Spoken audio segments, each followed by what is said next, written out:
It's Red Eye Radio. Gary McNamara and Eric Harley talk about everything from politics to social issues and news of the day. Whether you're up late or you're just starting your day, welcome to the show. From the Uniden America Studios, this is Red Eye Radio. All across America and around the planet, we are Red Eye Radio. He is Eric Harley, and I'm Gary McNamara. Welcome. Thank you for being here. Thank you. Here we are doing Tuesday, December 3rd. All right.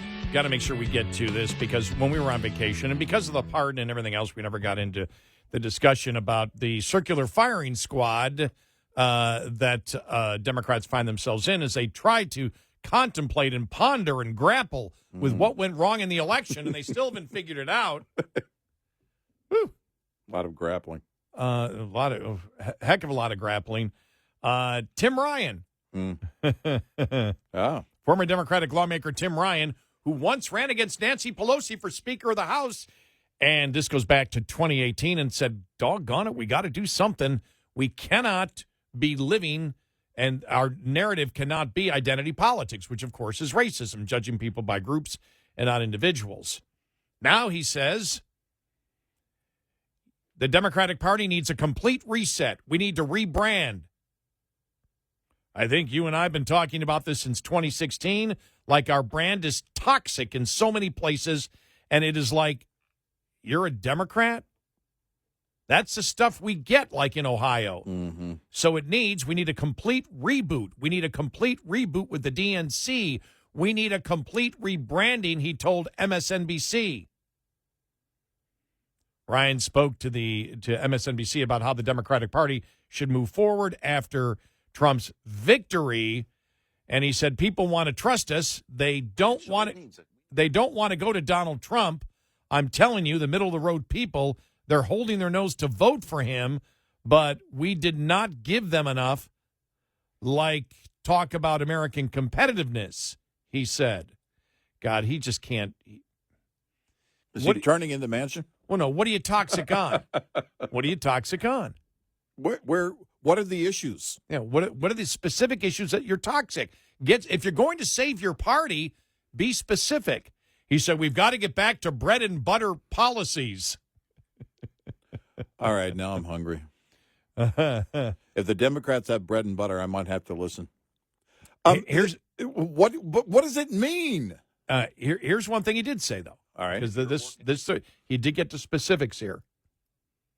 The other thing that I think is really big, we can't be for solely redistribution. We are going to tax the bad guys who are rich, which we want to aspire to make money in America.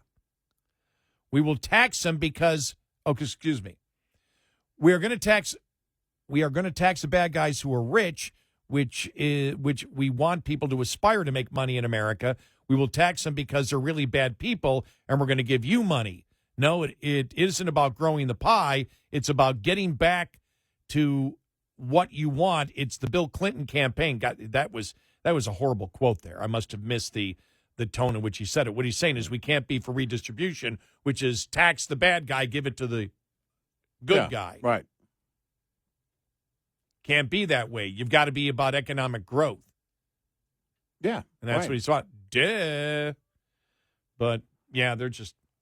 Well, but, again, he's saying that to MSNBC, which is basically up for sale right now.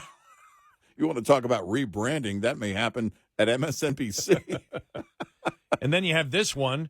The bromance between George Clooney and Obama is reportedly on the rocks, with the Hollywood star said to be furious with Obama for setting him up as the patsy to end President Joe Biden's career and then absorb the blowback following Kamala Harris's election defeat. He doesn't think Obama's a nice guy. Did they have a name? You know how they, like Benifer? Was it O'Blooney? Because they were pretty close friends. Clooney and Obama. O'Blooney. O'Blooney? Was it Baloney? You could probably make that up. Is it? Well, it's Kamala Harris, the Yoko Ono of Obama and Clooney. Oh my God! It's this This is so much better than I expected in terms of the liberal circular firing squad. It's just never ending. George is furious with Obama for disappearing after the election disaster and leaving him holding the bag for pushing the plan with his Hollywood pals. An unnamed entertainment industry source told Radar Online. Another unnamed source said George feels duped and vows he's not going to be anyone's political water boy. Well, then you can't be a Democrat. You can't do it. You're going to have to get out of the game completely. Given Clooney's friendship with Obama, many pundits assume the op-ed was written not only with Obama's approval, but at Obama's behest, with the former president seemingly using his Hollywood buddy as a hitman to stick a knife in Biden's political career. After Biden stepped aside, Clooney endorsed Kamala Harris and even recorded a commercial aimed at guilt-tripping working-class men to vote for her. It didn't work. President-elect Donald Trump prevailed. Clooney now feels like Obama set him up as the fall guy, according to Radar Online. Well, I'm sorry. Did you do it or not? Set you up as the fall guy? You saying you didn't mean it? I don't know. I'm George Clooney. I don't know how to lead. I say things and I put my name to something to please somebody else. Wait a minute. No. No, I got it wrong? No, we're both looking at it wrong. Oh, okay. He's a guy who's always saying other people's words. That's what he does for a living. Actor. That's right. That's what he does for a living. Guys, you gave me a script. I didn't know the movie was going to be this horrible. That's basically what he's saying. I remember one time, this goes back maybe 15 years ago. Mm-hmm. He was on Charlie Rose. Yeah. I remember just, observing him and saying, he's the kind of guy that you see him. He's got that very sophisticated look. Yeah. And you assume that you know something. I'm thinking of my father's saying, which is, you give somebody a title and they believe they've got an infusion of brains. Mm-hmm. But he's got that look where he talks in that way that you think, oh, this guy might be smart. And then you listen to him and you're like, he's not saying anything. Right. He's not that smart. It's like Obama. People assumed Obama was smart, but when you listen to what he said, and you and I tore apart earlier where he said to small business, you didn't build that, the government did. And he got blasted. We blasted him because government without the profits. Right. Profits build everything. And this isn't a chicken or the egg thing. You don't exist without the profits. The government doesn't exist, period. George feels he stepped up and took a bullet for the team, and now everyone's complaining about the bloodbath. I'm going to use that now? Mm. Well, yeah, I know I said I voted for Trump, but I thought Eric was going to back me. Yeah. I can't have opinions on my own. If Eric doesn't back me, I don't know what to do, or vice versa. Well, it's like the like the one Marine on A Few Good Men all over again. How? It's just. I mean, it really is. It's the. I was a patsy and I was a good patsy. What did I do wrong? This is the best one. By the way, if all of this is accurate and true, I would never say it out loud to anybody. You ready for this one? Wow. God, this is from Clooney. He thinks Obama should have come forward and say that George did the right thing and it isn't his fault that it didn't work out. How? But he didn't do that. And so following Trump's victory, Clooney has become the target of hostility among Democrats. Oh, my gosh. I can't take a stand for something myself. I need other people. If the collective, I like that. If the collective doesn't support it. Yeah. Oh, my God. Yeah. Jeez. Wow. Well, at least everybody in the left's turning into a complete wimp, aren't they? I mean, George Clooney, it didn't work out. And Did they ever really stand for anything? I mean, I don't know. You think about it seriously. Here's a guy who lies for a living. He says other people's words for a living. Now he's upset that he said other people's words and said the wrong thing. Get him a hit of Liberal. That'll help him out.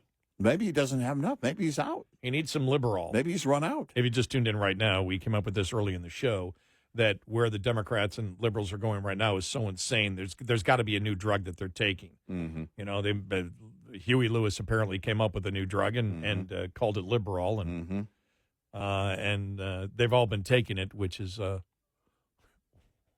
why they virtue signal about the insanity that they believe. Yeah, exactly. So George could use some Liberal. Some Liberal. It sounds like he's running out. But it was bound to implode this way, though. Because here's the thing. Are you saying you didn't mean any of that? Right. You don't have your own thoughts? You can't come out and say, again, he does he does say other people's words for a living, but on something like this, you didn't mean any of that?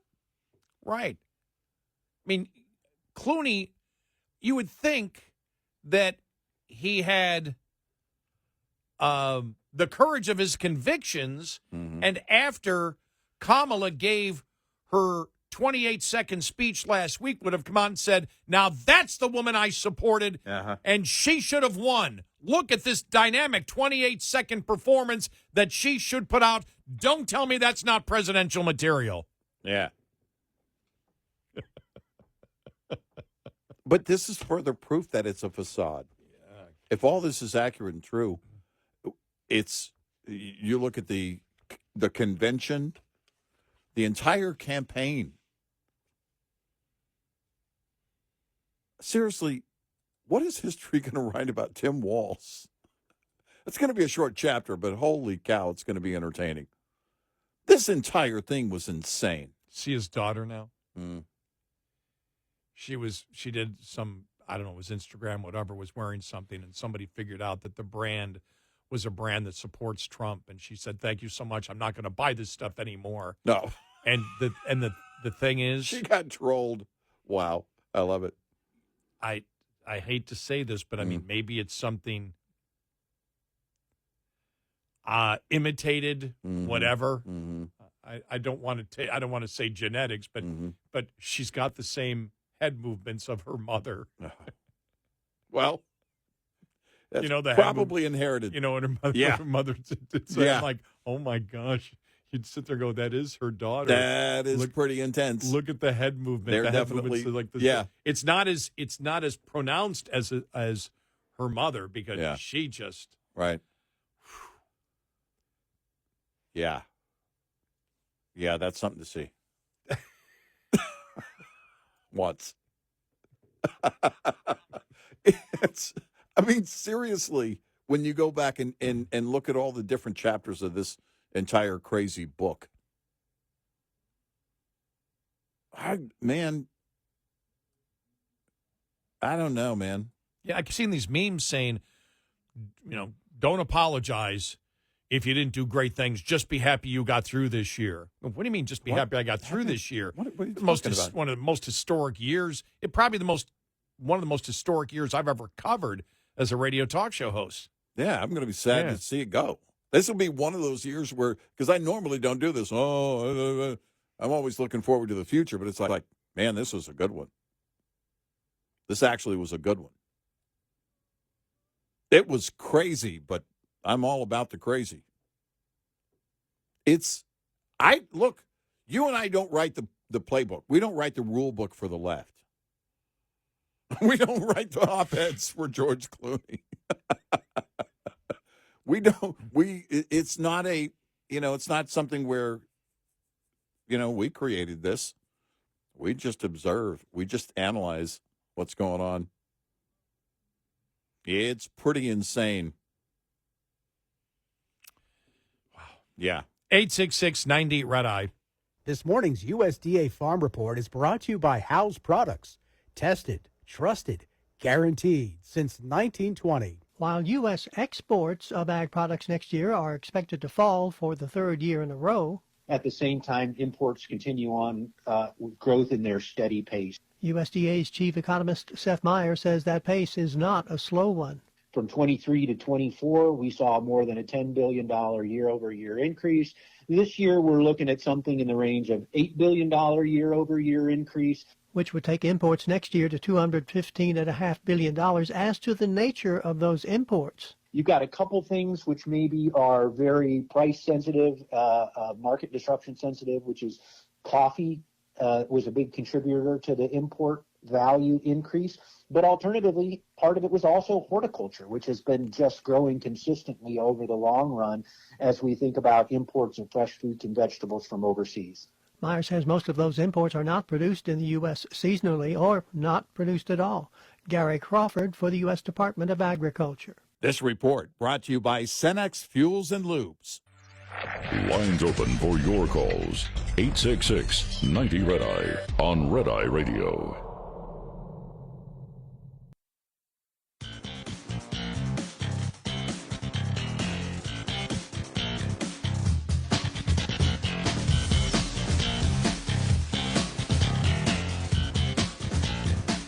It's Red Eye Radio. He's Eric Harley, and I'm Gary McNamara. Welcome, and good morning. Coming up on the bottom of the hour. Just reading a Washington Post article here, and it's like it's a Washington Post, and it's pretty damning on the Biden pardon, making all the points that we've said, saying, you know, what's going on? There are no charges going back 10 years. Nobody knows if would be any charges. Right. You know, this, and they talk about how unprecedented it is that Biden did the pardon, 11 years back, saying this has never been done in American political history, for a presidential pardon like this. Right. And that's what Republicans are pounding on, and Democrats won't touch. Meanwhile, this breaking news, President Trump going to travel to Notre Dame Cathedral for the, they've built it back up. Wow, remember that fire? Was it a fire? Yeah, it was a fire. Yeah, it was a fire, right? In Paris. Yeah, it was a fire. And Biden's going to South Bend. Let me see. Does this ever remind me of Reagan? Trump promises hell to pay in Middle East if hostages are not released before he takes office. Been there, done that. Yep. Reagan coming into office. Right. Yeah, you and I remember that very clearly. I mean, I was a kid, but I remember my dad was stationed at Laughlin Air Force Base in Del Rio. We had a large group of Iranian pilots that actually trained there on Laughlin. And I was standing at the gate the day they were being sent home. There were buses of them. I don't know how many buses, but several buses of them, taking them. I think the buses were going to Lackland, then they were flying home. We were sending them out. It used to be a NATO training facility. I guess it still is at Laughlin. But, yeah, and Reagan, was very clear. We'll see. Here we are again. Quite frankly, I mean, Iran is behind it. Mm-hmm. Yeah. So many similarities. It's a little bit of a different setting, but certainly it is still Iran that is funding all of this and making all of this happen. There is no doubt.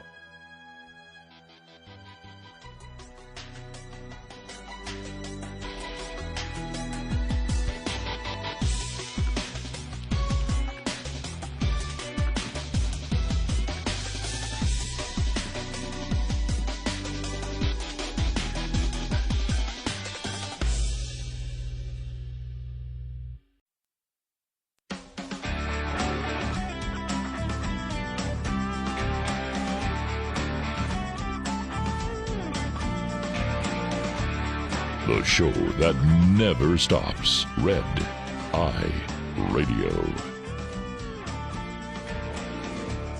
And he is Eric Harley, and I'm Gary McNamara. Welcome and good morning. Thanks so much for being here this morning. Our audio cut of the day, because it just wraps everything up, comes from Governor DeSantis in Florida about Biden and the pardon.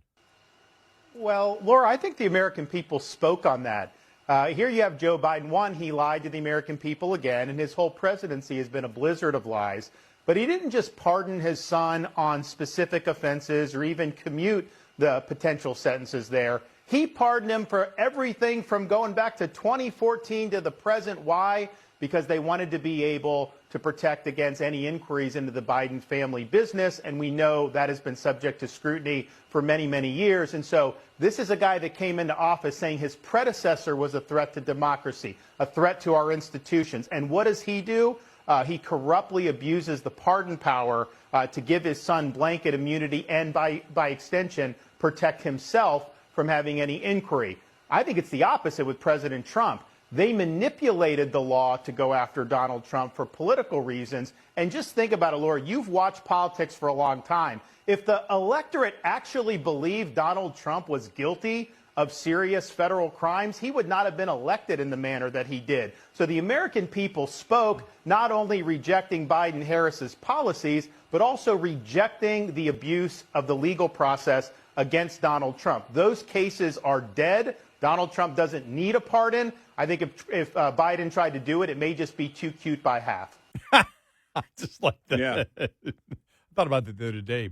Trump would probably go, no, I don't think so. Yeah. Washington Post, okay, the extraordinary breadth of Hunter Biden's pardon. Wow. I thought at first this was an op-ed piece or something. It's not. It's a story. Wow. It's one thing for a president to pardon his son. It's another to do it like this. President Biden pardon of his son, Hunter Biden, on Sunday is exceptional, not just because the pardon's recipient, the closest family member to receive a pardon in American history, but for the sheer breadth, according to experts on presidential pardons. Biden didn't just pardon his son for his convictions on tax and gun charges. As you know, that's what Democrats have been focusing on, and we're like, well, no, that's not the issue here. But for any offenses against the United States which he has committed or may have committed or taken part of during the period from January 1st, 2014 through December 1st, 2024. That's a nearly 11-year period during which any federal crime Hunter Biden might have committed, and there are none we are aware of beyond what he has already been adjudicated, can't be prosecuted. It notably covers when he was appointed to the board of the Ukrainian energy company Burisma in 2014, all the way through Sunday, well after the crimes for which he was prosecuted.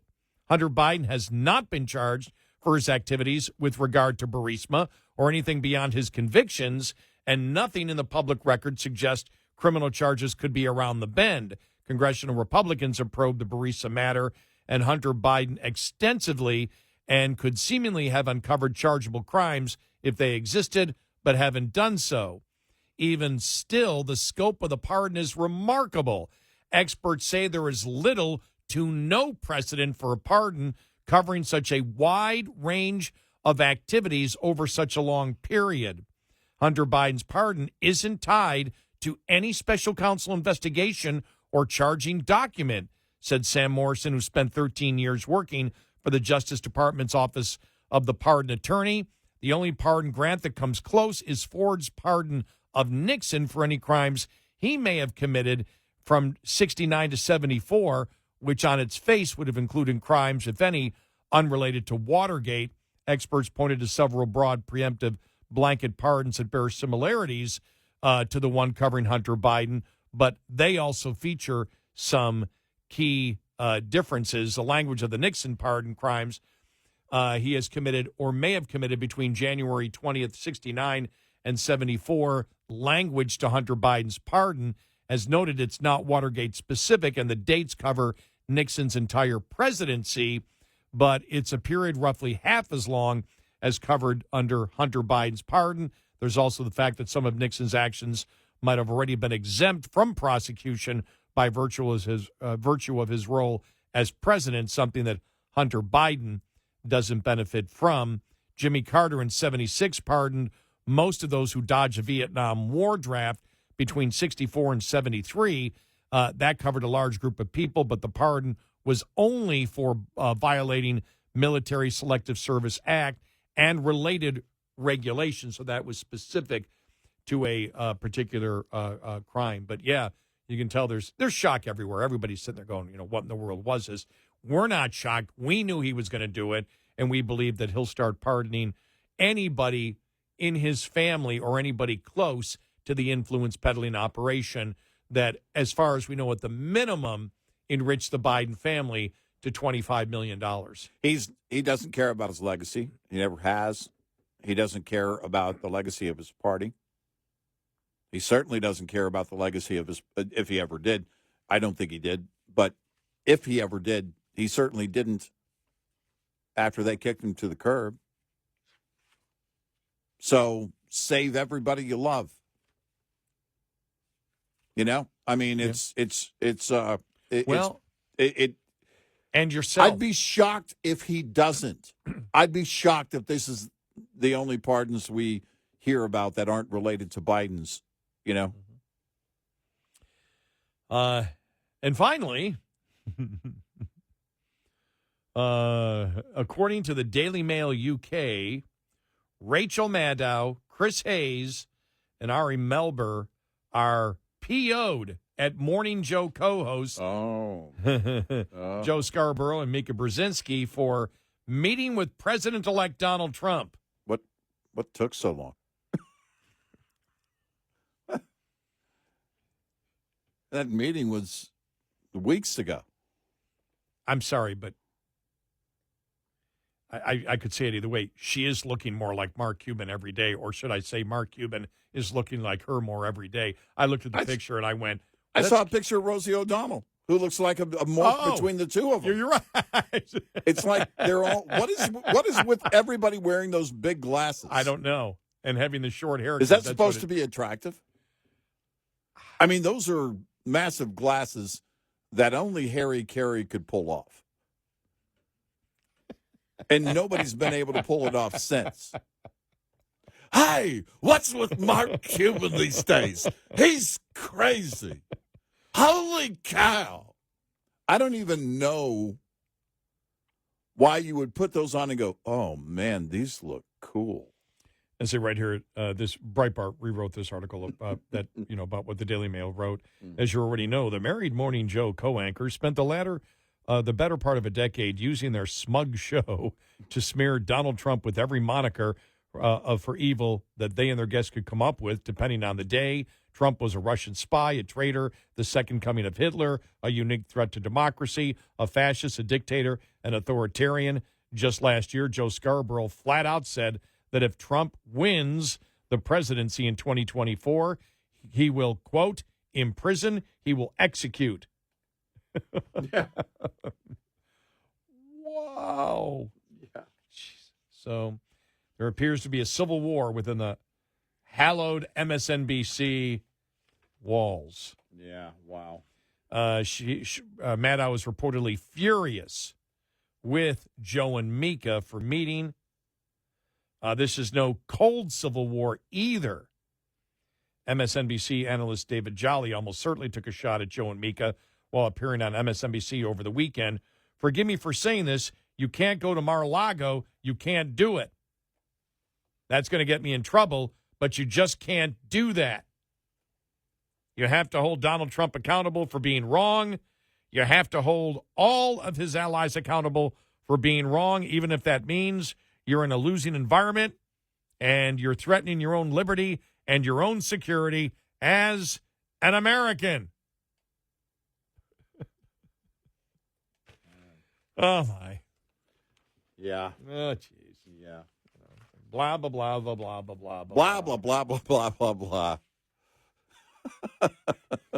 Reminds me of Alex Lifeson and the Rock and Roll Hall of Fame induction speech he gave, and it was blah, blah, blah, blah, blah, blah, blah, blah, blah, blah, blah, blah, blah, blah, blah, blah. And it went on to the point of getting very irritating. Yeah. It was actually funny, funnier for me the longer it went on, because it just made the point that a lot of the speeches go on for so long and something like that, and they really never say anything. Basically, hey, I'm rich, I'm a legend, and now I'm even more of a legend. It was I funny. think if anything else is going on here. I'm looking at the MSNBC story. Yeah. If anything else. Wow. Then this one from Just the News. ESG firms invested in the coal industry they tried to reduce while reaping big profits, lawsuit alleges. Really? The state of Texas has been the leader in the pushback against environmental, social, and governance policies and companies passing some of the first anti-ESG laws in the country, which means you have to, as a company, be concerned with the shareholders. Yeah, right. You've got to maximize. I mean, that's actually in federal law. Mm-hmm. Last week, Texas Attorney General Ken Paxton moved to protect the coal industry from what Paxton says is an effort on the part of large investment firms not only to shrink coal companies, but also to unfairly profit from them. Paxton teamed up with 10 other attorney generals in GOP states to file a lawsuit against BlackRock, State Street Corporation, and Vanguard, three of the largest investors in the world. The lawsuit alleges that the three asset managers acquired substantial stock holdings in every significant publicly held coal producer in the United States. The defendants shared information, communicated with management of the coal companies they invested in, and voted with their shares to artificially reduce production and constrain the supply of coal. Smaller coal producers, according to the lawsuit, lack the capacity and financial resources to raise production and sufficiently meet demand in order to capture a market share. Likewise, banks' ESG policies made it difficult for these competitors to obtain financing to expand their operations. Defendants are directly restraining competition between the companies whose shares they have acquired, but their war on competition has consequences for the entire industry, the lawsuit states. But they're reaping the profits of those big coal companies. Yeah. Because the cost of coal goes up if they reduce the amount. Right. For people that need it. Right. So they're having to do both ends. Wow. Wow. Yeah. What a man, oh man, I'm telling you, it's going to be a hell of a 4 years. It really is. Well, it is because, we're not even to Inauguration Day. Trump, it does feel like he's in office. It does. Trump said it, was it a week and a half ago? Yeah, I wish I could get sworn in right away. We could get down to work, basically. He's kind of joking. But it feels like it's already happened, like he's already there. I mean, the response from the left is that, my thought is, let's just make it happen. But here's the thing. You've got over a month. You got a month and 17 days of Biden left. That sounds like a longer period of time. The shorter it gets, the closer we get to January 20th, the longer it seems, the more because after Hunter, now who knows what he's going to do? Well, the feeling I got yesterday was, because we read the one story that said reporters are exhausted covering the Trump. I think right now Democrats, everybody in the country is like, just end the Biden thing. Just end it. Move. My God, it's just he's been a disaster. Can we end this thing and move on? I think I honestly believe you're right. I think there is something to that. I think not just the rank and file. I think the members of the party look at it and go, let's just get this over with. Let's not allow him to do more damage. Let's move on. But you can't. You got until January 20th, and that sounds like such a long time away. 866-98 Red Eye. Coming up, more with Gary McNamara and Eric Harley. It's Red Eye Radio.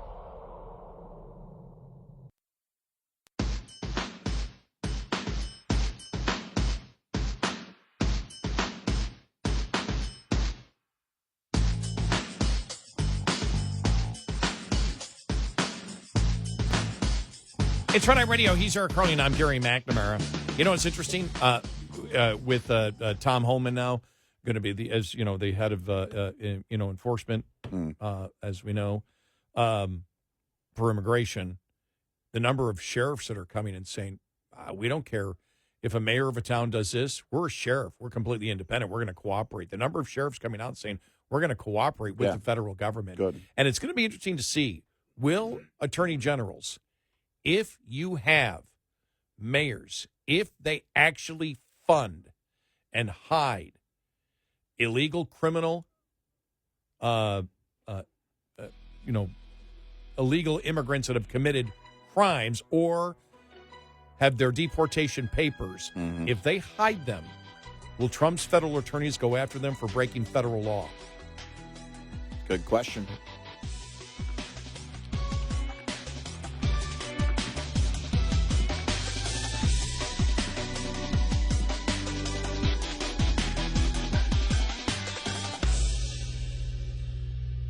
This is Red Eye Radio on Westwood One.